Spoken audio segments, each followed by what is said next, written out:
Good morning. Some of the students have joined this class for the first time. Why? Because they were called by their class teachers, which is not a good habit.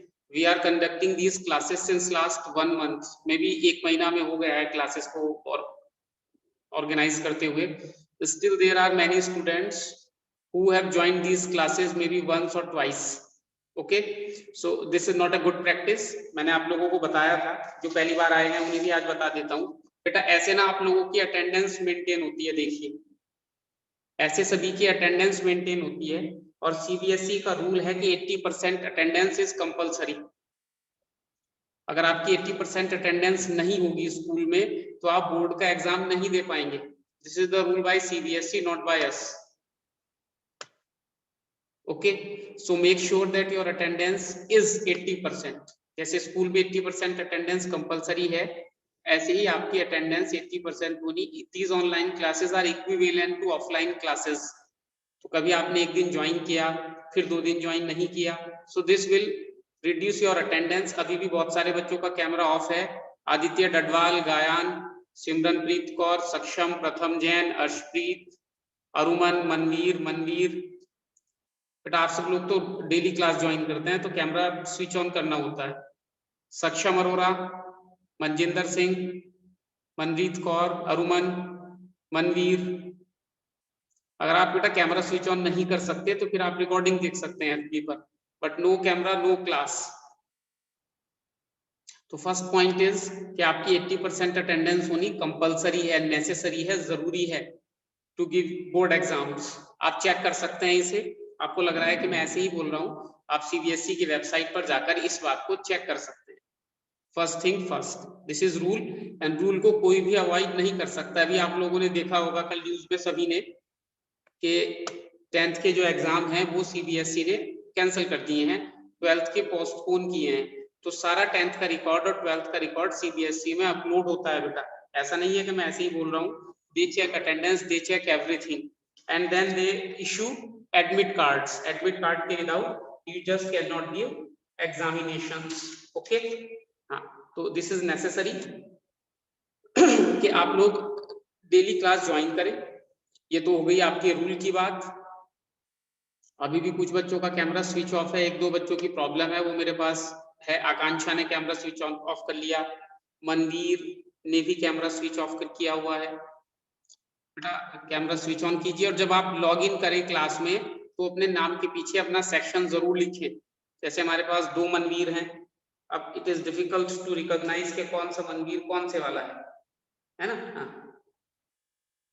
तो make sure कि आप अपने नाम के पीछे rename करके अपनी class भी लिख लें. अभी हम रियल जीडीपी, नॉमिनल जीडीपी और जीडीपी डिफ्लेटर, जिसे जीएनपी डिफ्लेटर भी बोल सकते हैं, we have discussed that much in the last. I gave you a numerical. Most of the students send their solutions to me. अभी एक क्वेश्चन है मेरे पास, ऋतिक से पूछ लेते हैं पहले. What he wish to ask. Hrithik unmute yourself बेटा. Good morning, sir. Good morning. And sir, please recap the concept of GDP deflator. Okay, GDP deflator is basically an example of price index which we have studied in grade 11th statistics. It this GDP deflator or GNP deflator tells us that what has been the percentage change in prices in current year over the base year. ये बिल्कुल simple सा समझने का है. Current year में जो prices हैं और बेस ईयर में जो प्राइजेस हैं उन दोनों के बीच में कितना परसेंटेज पॉइंट का डिफरेंस आया है. दिस इज व्हाट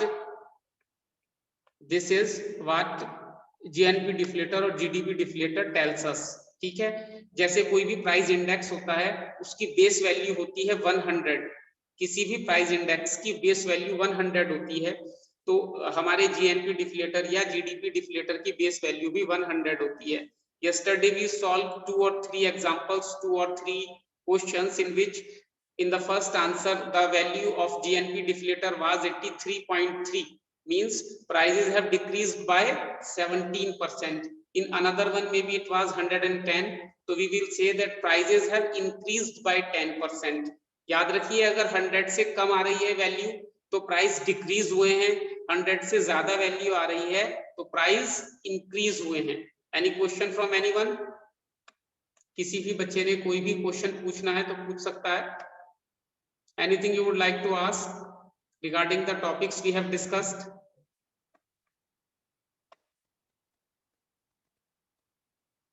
कोई भी क्वेश्चन है बेटा किसी का?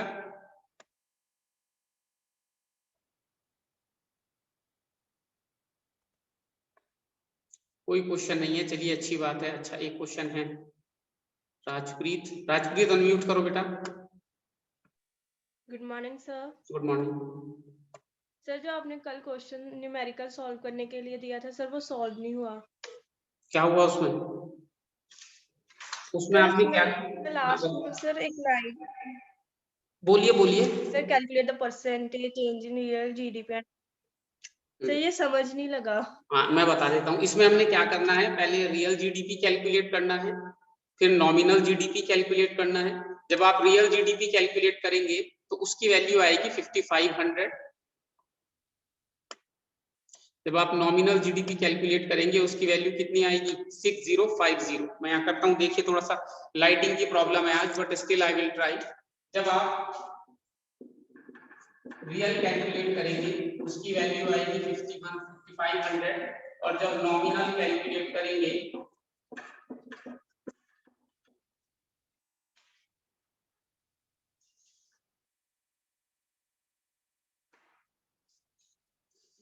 एक मिनट बेटा, एक मिनट। हेलो जी सर।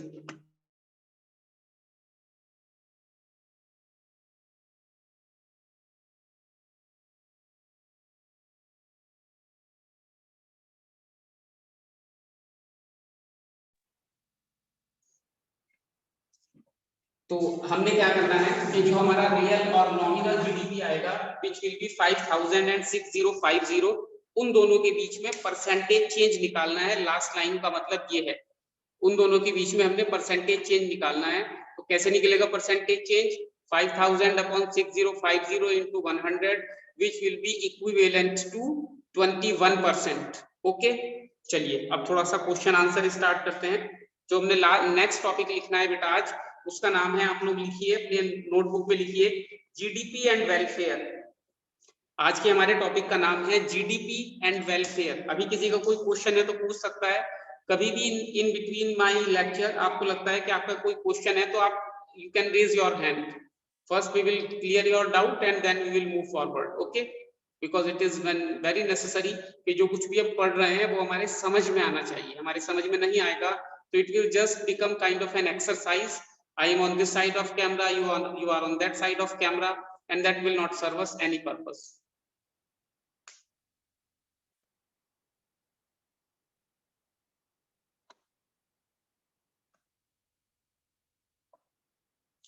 बीच बीच में कैमरा स्विच ऑफ नहीं करना होता बेटा। राजवीर हुंडल, ये अभी बच्चे ने ज्वाइन किया है, इसने स्विच ऑन योर कैमरा। बीच बीच में कैमरा स्विच ऑफ नहीं करना होता। मैं आप सबको देखता रहता हूँ, मेरा जो फेस है वो कैमरे की तरफ रहता है, तो मैं देखता रहता हूँ कि किसका कैमरा स्विच ऑन है किसका कैमरा स्विच ऑफ है। लिखिए बेटा। अच्छा अब जीडीपी का मीनिंग क्या होता है मैं पहले पूछ लेता हूँ ताकि आपको ये पता रहे कि हम क्या पढ़ रहे हैं। What is the meaning of GDP? कौन बताएगा?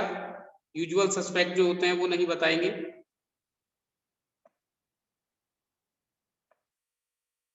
ओके, गायन ने रेज हैंड किया है। अब बेटा अनम्यूट करो गायन। सर जैसे जिसकी मतलब अपने देश की जो गुड्स की प्रोडक्टिविटी है उसकी वो मतलब वो होती है। अच्छा ठीक है बेटा, वेरी गुड। चलिए स्टीफन से नहीं पूछते, स्टीफन से तो कल भी पूछ लिया था हमने। समृति से पूछते हैं। समृति अनम्यूट करो बेटा। समृति 12th ही। Good morning, sir. Good morning बेटा। How would you define GDP? Sir, the goods which are produced within a country, or we say the domestic territory, in a given time period. We say for 1 year. Okay very good. तो GDP को बेटा हम ऐसे define करते हैं, लिखना नहीं है बस समझना है। It refers to the final value of goods and services produced in a country in a financial year. एक साल में एक कंट्री में जितनी भी गुड्स एंड सर्विसेज हम प्रोड्यूस करते हैं उसकी फाइनल वैल्यू को जीडीपी बोलते हैं।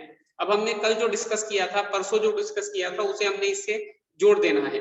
हमने ये डिस्कस किया था कि in real GDP and nominal GDP, real GDP is much better because real GDP increases only and only when the production increases, because more production, अगर किसी भी इकोनॉमी में प्रोडक्शन बढ़ता है तो उससे क्या होगा, प्रोडक्शन बढ़ने का मतलब हमें ये इंडिकेशन मिल रहा है कि लोगों को एम्प्लॉयमेंट मिल रहा है, क्योंकि अपने प्रोडक्शन बढ़ाना है तो अपनी एम्प्लॉयमेंट बढ़ाना होगा, अपनी फैक्ट्री में, अपनी फर्म में ज्यादा लोगों को एम्प्लॉय करना होगा। When you will employ more people, this will directly indicate, ये हमें एक बात और बताएगा कि जिन लोगों को हमने अब एम्प्लॉय किया है उनकी पॉकेट में ज्यादा पैसा जाएगा। जब उनकी पॉकेट में ज्यादा पैसा जाएगा बेटा, ये अर्शदीप सिंह 890 जो है बेटा, मैं इन्हें रिमूव कर रहा हूँ क्लास से। आपने ओरिजिनल नेम एंड क्लास से आपने आना है, दोबारा जब एंटर होना है। अर्शदीप सिंह 890, चलिए रिमूव हो गए। बार बार उनका कैमरा स्विच ऑफ था, कैमरा स्विच ऑफ आप करेंगे तो आप सस्पेक्ट बन जाएंगे कि भाई क्यों बार बार कैमरा स्विच ऑफ हो रहा है। 2 बच्चों की मेरे पास रिक्वेस्ट आई थी, उनकी जेन्युइन बैंडविड्थ प्रॉब्लम है, तो that can be understood. This is Harsh, just a moment बेटा, ये भी तो एक प्रॉब्लम है ना कि हम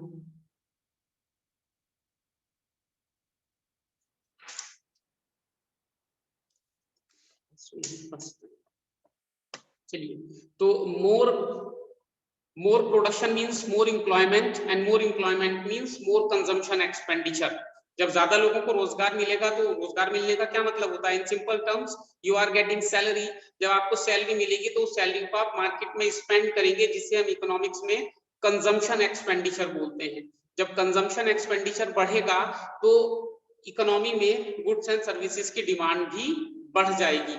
okay, so that is why real GDP is a better phenomena than nominal GDP। okay, अब मैंने यहाँ पर एक बात कही है, आपने ध्यान से सुनना है सभी ने, सिर्फ अभी डिस्कशन ही चलेगा हमारा 5 मिनट तक।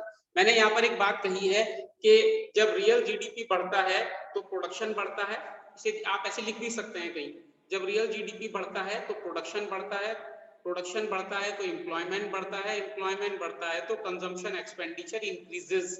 ये एक तरीका होता है, ठीक है, जो कि जनरली हम इकोनॉमिक्स में फॉलो करते हैं। तो अब हम ये मान सकते हैं, ये अज्यूम कर सकते हैं कि अगर जीडीपी बढ़ रहा है तो लोगों का वेलफेयर भी बढ़ रहा होगा। ये वेलफेयर वर्ड जो है आपने बहुत कॉमन है, बहुत बार सुना होगा, not only in economics but in other subjects, in day to day working, NGO, social service, rich and poor, in सभी के टर्म में, इन सभी के रेफरेंस में हम वेलफेयर वर्ड को यूज करते हैं। लेकिन can anybody tell me the meaning or the exact meaning of welfare? Welfare का क्या मतलब होता है, कौन बताएगा? You can raise your hand and or otherwise I will start asking. Welfare का मीनिंग क्या होता है बेटा?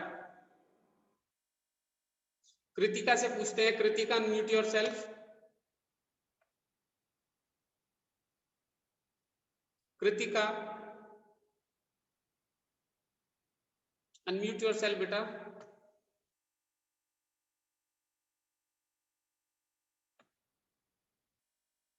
What is the meaning of welfare? Aditya Dadwal, Akanksha, Diya, बेटा आप लोगों ने कैमरा स्विच ऑफ किया हुआ है, कैमरा स्विच ऑन करना है आपको अपना। प्रियांशी, तरुणजोत, आप लोगों का कैमरा स्विच ऑफ है। Kritika, what is the meaning of, what is the meaning of welfare?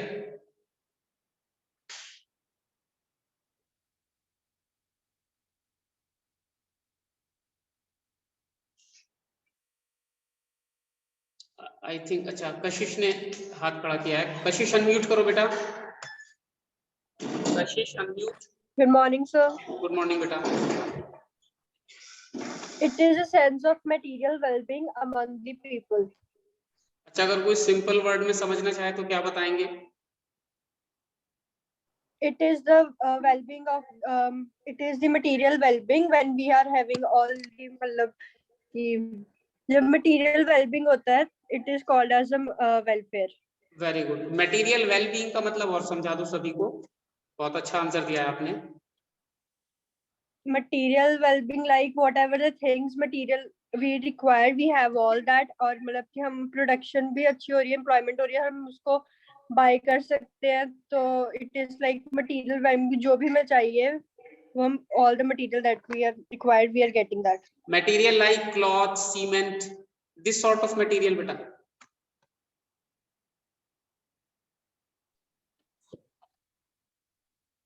Yes sir. Material का क्या मीनिंग होगा यहाँ पे? बिल्कुल सही बताया आपने. मटेरियल जो भी प्रोडक्शन यूनिट से मटेरियल आते हैं, भी वो वाले जो भी हमें चाहिए होते हैं, तो वो मतलब we are able to get it. Okay. Like we are having that much of money also, और प्रोडक्शन भी इतनी हो रही है कि हमें मिल भी जाए. Okay, very good. चलो.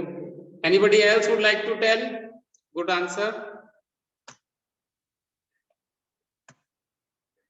Anybody else would like to tell anything? Would like to add anything into this? चलिए बताओ नंदा साहब. Sir, I want to tell the meaning of material here in this line. हाँ बताओ बताओ. So material could, in these line, material could be termed as the things which are used in day-to-day activities, like a clothes, a smartphone for online classes, all these things. Only for online classes or watching Instagram and Facebook and WhatsApp as well? But Why have you classes are necessary. Why have you emphasized on online classes? आप victim बना रहे हो मैं कि online classes के लिए ही smartphone लेते हैं. सही बात है. चलिए थैंक यू. तो बेसिकली वेलफेयर का क्या मतलब होता है बेटा? वेलफेयर का सिंपल टर्म में ये मतलब होता है कि जब आपकी सैलरी बढ़ती है तो आपका जो लिविंग स्टैंडर्ड है वो बढ़ जाता है. जैसे आपकी सैलरी 2000 रुपीज है, तो आप जिसे हम बोलते हैं ना वो बटन वाला फोन, फीचर फोन जिसका सही नाम होता है, हम वो फीचर फोन यूज करते हैं. लेकिन जब सैलरी 10,000 या 15,000 हो जाती है तो हमारे पास एक स्मार्टफोन आ जाता है, ठीक है ना, जो कि टच फोन जिसे हम बोलते हैं. तो this is the correct general meaning of material wellbeing. जब पैसा बढ़ने के साथ साथ आप अच्छी क्वालिटी के गुड्स एंड सर्विसेज यूज करने लगते हो तो इसका मतलब होता है मटेरियल वेलबीइंग, और इकोनॉमिक्स में इसके वेलफेयर बोलते हैं. ठीक है, तो अब हमने इस चीज में कनेक्शन देखना है कि जीडीपी में और वेलफेयर में क्या रिलेशनशिप है. ठीक है, तो जनरली हम ये समझते हैं कि जीडीपी बढ़ने से वेलफेयर बढ़ जाता है. ये बात किसी लेवल तक ठीक होती है, but in its entirety means 100% ये ठीक नहीं होती है. ऐसा नहीं है कि अगर जीडीपी बढ़ा है तो मटेरियल वेलबीइंग यानी कि वेलफेयर होगा ही होगा, ऐसा नहीं होता है. इन सम केसेस ऐसा होता है, बट इन सम केसेस ऐसा नहीं भी होता है कि जीडीपी बढ़ने से वेलफेयर हो जाए. कभी कभी जीडीपी बढ़ने से वेलफेयर होता है, कभी कभी जीडीपी बढ़ने से वेलफेयर नहीं होता है. तो वेलफेयर का मीनिंग तो हमें पता लग गया. अब इसमें 4 पॉइंट हैं, वो नोट्स में आपको फॉरवर्ड कर दूंगा, वहां से आपने नोट्स बना लेने हैं. बुक में आपको पेज नंबर भी बता दिया जाएगा, वहां से भी आप नोट्स बना सकते हैं. यहाँ पर I will just be discussing. अगर इन बिटवीन किसी का कोई क्वेश्चन है तो उसने उस क्वेश्चन को पूछ लेना है, पहली बात. और दूसरी बात, कुछ बच्चों ने जैसे दिया ने फिर से कैमरा स्विच ऑफ कर लिया है, ऐसा नहीं करना है बेटा. ये बात मैं बहुत बार आपको बता चुका हूँ. मनजिंदर सिंह, चलो मनजिंदर सिंह को तो बैंडविड्थ की प्रॉब्लम होती है, विश्वजीत ने भी कैमरा स्विच ऑफ किया हुआ है, ऐसा नहीं करना होता आपको. ठीक है, 1-2 बच्चों का मैसेज है मेरे पास जिनकी यहाँ बैंडविड्थ की प्रॉब्लम होती है, तो वो चलो दैट इज अंडरस्टैंडेबल, बट बाकी आपने कैमरा स्विच ऑफ नहीं करना होता है. तो अब सबसे पहला क्या होता है बेटा, जीडीपी एंड वेलफेयर में हमारा फर्स्ट टॉपिक होता है, वो बुक में आप देख भी सकते हैं, that is distribution of GDP. ये शायद अंकल डिस्कस भी कर रहे थे कि जीडीपी का डिस्ट्रीब्यूशन कैसा है, इस पे डिपेंड करेगा कि जीडीपी से वेलफेयर होगा या नहीं होगा. डिस्ट्रीब्यूशन ऑफ जीडीपी का मतलब ये होता है कि जो हमारी डोमेस्टिक इनकम है, जीडीपी को हम डोमेस्टिक इनकम भी बोल सकते हैं, जो हमारी डोमेस्टिक इनकम है वो all the sectors of the society में इक्वली डिस्ट्रीब्यूट हो रही है या इक्वली डिस्ट्रीब्यूट नहीं हो रही है. अगर इक्वल डिस्ट्रीब्यूशन ऑफ जीडीपी है तो जीडीपी से वेलफेयर होगा, लेकिन अगर अनइक्वल या इनइक्वल डिस्ट्रीब्यूशन ऑफ जीडीपी है तो जीडीपी से वेलफेयर नहीं होगा. जीडीपी बढ़ने से लोगों की इनकम नहीं बढ़ेगी. क्यों नहीं बढ़ेगी? क्योंकि जीडीपी का एक बहुत बड़ा पार्ट, बहुत बड़ा शेयर उन लोगों के पास चला जाएगा जो ओनर्स हैं, जो फर्म के ओनर हैं, जो प्रमोटर हैं, जो डायरेक्टर हैं, जिन्हें हम जनरली रिच पीपल या बिजनेसमैन बोलते हैं, तो अगर अनइक्वल डिस्ट्रीब्यूशन ऑफ जीडीपी होगा तो जीडीपी का एक बहुत बड़ा पार्ट उनके पास चला जाएगा, और जो रिच पीपल या बिजनेसमैन हैं उनकी इनकम एक हाउस होल्ड की इनकम के कंपैरिजन में, या एक पर्सन जिसे एम्प्लॉयमेंट उन्होंने अपनी फैक्ट्री में दिया है उसके कंपैरिजन में हंड्रेड्स एंड हंड्रेड्स टाइम्स बढ़ जाएगी। इस चीज को आप गूगल पर जाकर कंफर्म कर सकते हैं, आप गूगल पे जाके इस चीज को देख सकते हैं कि पिछले 30 साल में जो बिजनेसमैन हैं उनकी इनकम में ईयर ऑन ईयर कितना इंक्रीज हुआ है, और जो जनरल एम्प्लॉयड पीपल हैं जिन्हें वेजेस एंड सैलरीज मिलती हैं उनकी इनकम में ईयर ऑन ईयर कितना परसेंट का इंक्रीज हुआ है। तो आपको एक जनरल आइडिया ये मिलेगा कि जो पुअर पीपल जिन्हें हम बोलते हैं उनकी इनकम में, या जो एम्प्लॉयमेंट जिन्हें कहीं मिला हुआ है, कहीं पर नौकरी करते हैं, सैलराइड इंडिविजुअल्स भी उन्हें हम बोलते हैं, their salary has increased around 10 to 12%. Sorry, their salary has increased around 10 to 12% year on year, whereas the business person, the promoter, the rich people, the factory owner, the firm owner, their income has increased by around 150% at least year on year. इस चीज को आप Google पर check भी कर सकते हैं। तो first point is, if income distribution is unequal then GDP के बढ़ने से वेलफेयर नहीं होगा, क्योंकि जीडीपी का एक बहुत बड़ा शेयर जो है वो रिच पीपल के पास चला जाएगा। इसीलिए वो इंग्लिश का हम एक मीडियम भी यूज करते हैं, rich are getting more richer, poor are getting more poorer. Why? Because of this unequal distribution of GDP, unequal distribution of income. तो ये पहला हमारा पॉइंट है जो हमें ये बताता है कि GDP and welfare are not always directly related. Why? Because if there is unequal distribution of GDP, then major part of the GDP, increase in GDP will go to rich people and they will become more richer. Okay? Any question from anyone? Any question from anyone? किसी ने कोई question पूछना है बेटा तो पूछ सकता है अभी।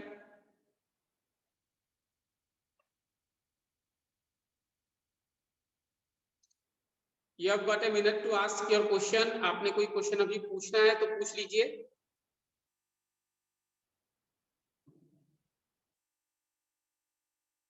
नहीं पूछना है। अब सेकंड पॉइंट क्या होता है इसमें, ये मैं आपको नोट फॉरवर्ड कर दूंगा, वहां से आपने कॉपी कर लेने। समझ लीजिए, पॉपुलेशन ग्रोथ एंड जीडीपी का relationship. If the rate of population growth, ध्यान से सुने इस बात को, if the rate of population growth is greater than the rate of GDP growth, then there will be no welfare. Population growth अगर suppose कर लीजिए 3% का हो रहा है ईयर ऑन ईयर, एक साल में किसी कंट्री की पॉपुलेशन 3% बढ़ती है, लेकिन जीडीपी सिर्फ 2% बढ़ती है, तो there will be more people to take advantage और और to use the available resources. तो उससे क्या होता है, एक टर्म हम यूज करते हैं, per capita availability of resources, यानी कि एक आदमी के हिस्से में पूरी इकोनॉमी के कितने रिसोर्स आएंगे। जब there will be more people and there will be less resources, that means everyone will have less resources to use, और उससे जब लेस रिसोर्सेज आप यूज करेंगे तो आपका वेलफेयर बढ़ने के बजाय कम हो जाएगा। ओके, तो if the rate of population growth is greater than the rate of economic growth or the rate of growth in GDP, then there will be less availability of goods and services for every person, which is known as per capita availability of goods and services, वो कम हो जाएगी, लोगों के हिस्से में कम resources आएंगे, तो material wellbeing का मतलब है ज्यादा रिसोर्सेज। अब ज्यादा रिसोर्सेज नहीं आ रहे हैं तो वेलफेयर कम हो जाएगा, और जीडीपी के बढ़ने से भी वेलफेयर नहीं होगा, क्योंकि जिस स्पीड से जीडीपी बढ़ा है उससे कहीं ज्यादा स्पीड से पॉपुलेशन इंक्रीज हो गई है। तो we will always remember it like this, that if the rate of population growth is greater than the rate of GDP, then there will be less availability of goods and services per capita, which will result in less welfare than the desired welfare. So we can say that increase in GDP will not result in welfare of the people. ये second point है। अब तीसरा, इसमें किसी ने कुछ पूछना है बेटा? You have got a second to raise your hand. नीचे रिएक्शन होता है, देखिए इसमें रिएक्शन में एक हैंड रेज करने का पॉइंट होता है, अगर किसी को कुछ पूछना है तो you can raise your hand, anyone and everyone, you are welcome to ask questions. Okay, any question? I am not seeing any raised hands, so I assume that you have understood what we are talking about, which is a good sign. चलिए साहब, अरुमन Singh, your camera is switch off बेटा, make sure that it is on, thank you.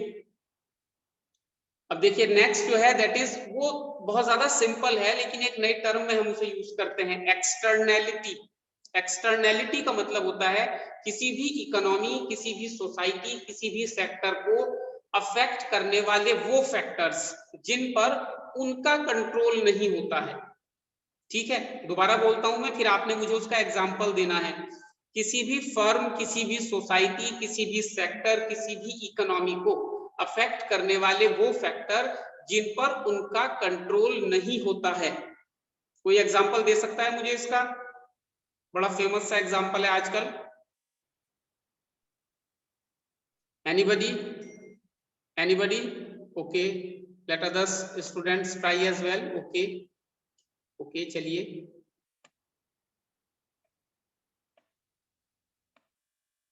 चलिए हम, चलो ये वंशिका बताओ बेटा,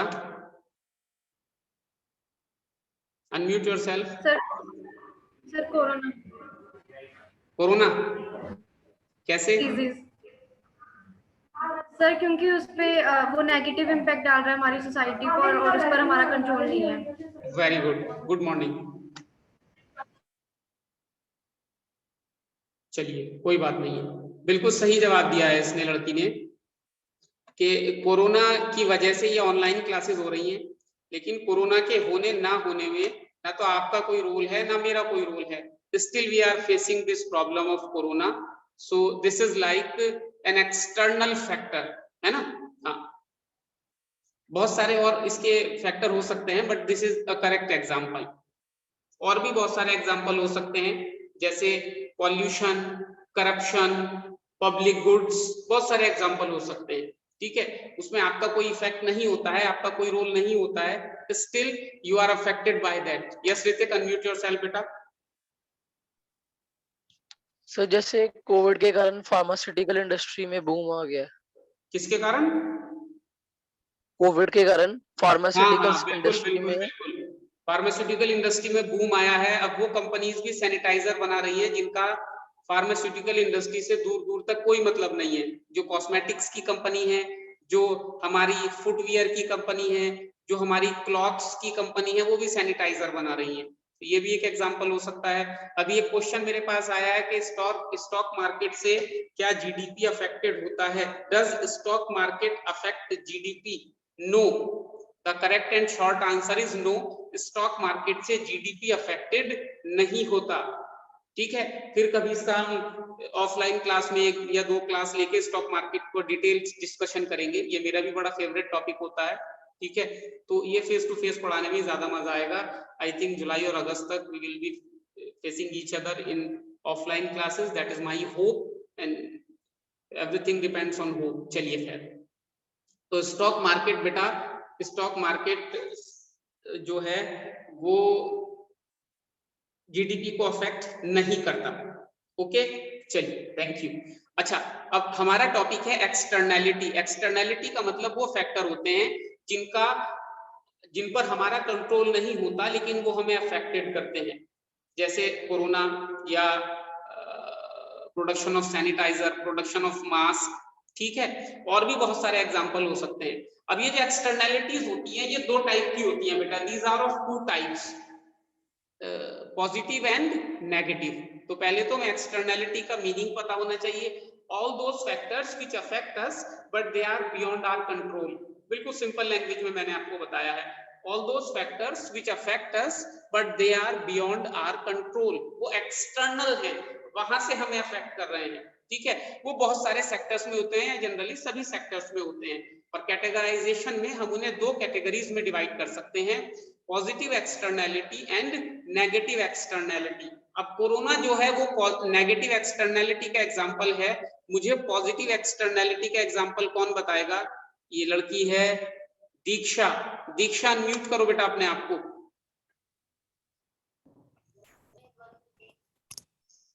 negative externality का एग्जांपल देना है बेटा, sorry good morning. Positive externality का एग्जांपल आपने देना है, नेगेटिव का दे दिया उन्होंने कोरोना। अनम्यूट कीजिए प्लीज। एक्सटर्नैलिटी का मतलब कोई भी ऐसा फैक्टर जो हमें अफेक्ट करता है लेकिन उस पर हमारा कंट्रोल नहीं होता है। आपके चारों तरफ बहुत सारे एग्जांपल हैं ऐसे।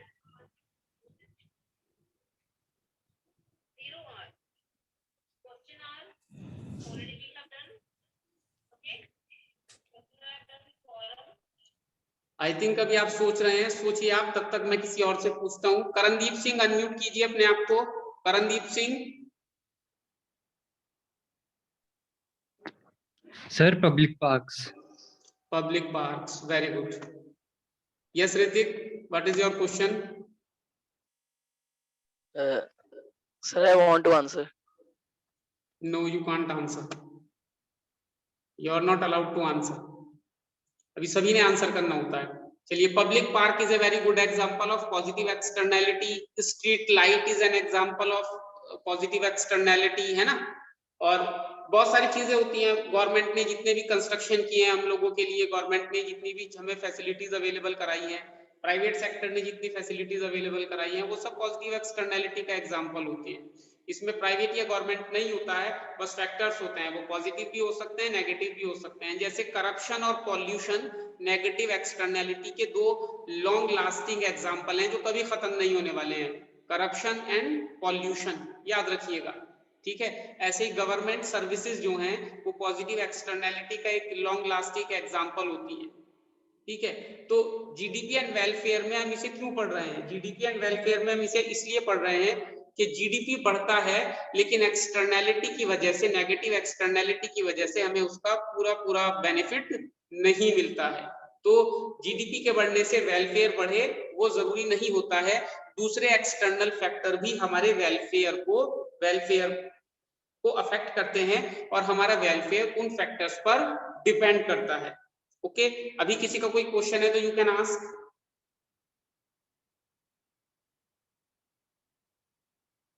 Anything you would like to ask or anybody would like to ask? दिया बेटा, फिर आपने कैमरा अपना स्विच ऑफ कर लिया है।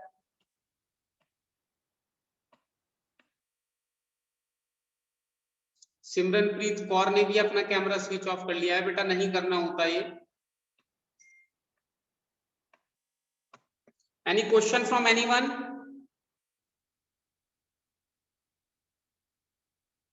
Any question? Okay, the usual suspect. Anybody else? Any question? Aditya, Akanksha, Arlene, Arshpreet, अरुमन, दीक्षा, दिया, ईशा, गायान, हर्ष, हर्षिता। हर्ष बेटा, you need to be regular in the class. गायान, you need to be regular in the class. Jasprit, Jashanpreet.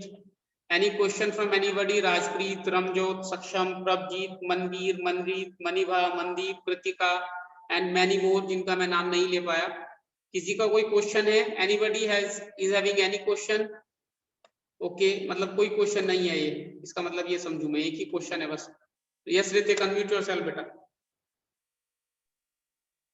Sir जो ये externalities है जो भी लिखा है सर, इसमें इकोनॉमिक कंसेप्ट इंक्लूड होता है? क्योंकि इधर लिखा है कि such external effects do not form part of market transactions. But they do affect us ना, वो हमें इकोनॉमिकली अफेक्ट तो करती है, मार्केट ट्रांजैक्शन का पार्ट नहीं होती है। फॉर एग्जांपल, अगर 3 दिन तक लगातार बारिश होती रहेगी तो 3 दिन तक आपकी फैक्ट्रीज नहीं खुलेंगी, 3 दिन तक हमारा प्रोडक्शन नहीं होगा, 3 दिन तक इकोनॉमिक ट्रांजैक्शंस, मार्केट ट्रांजैक्शंस नहीं होंगी। तो हालांकि डायरेक्टली तो हमें बारिश ने मना थोड़ी ना किया है कि आप काम मत कीजिए, but because of that external factor our economic transactions will get affected and that is why we are discussing it. वो सभी जो एक्सटर्नल फैक्टर होते हैं वो हमारी इकोनॉमी को डायरेक्टली या इनडायरेक्टली अफेक्ट करते हैं, जिससे हम मार्केट ट्रांजैक्शंस नहीं कर पाते हैं, और मार्केट ट्रांजैक्शंस नहीं कर पाएंगे तो वो हमारी जीडीपी एंड वेलफेयर को अफेक्ट करेगा।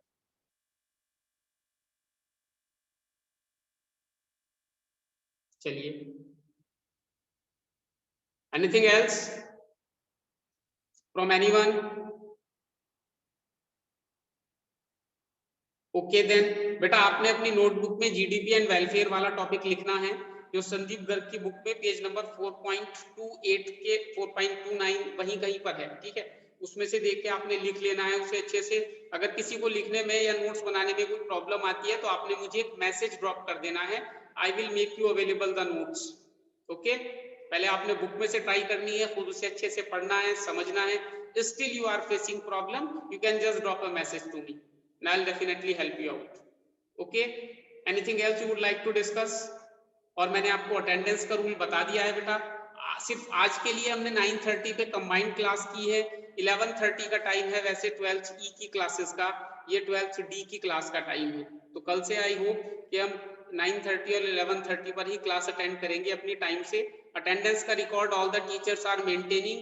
If later on your attendance are short, then make sure that this does not happen.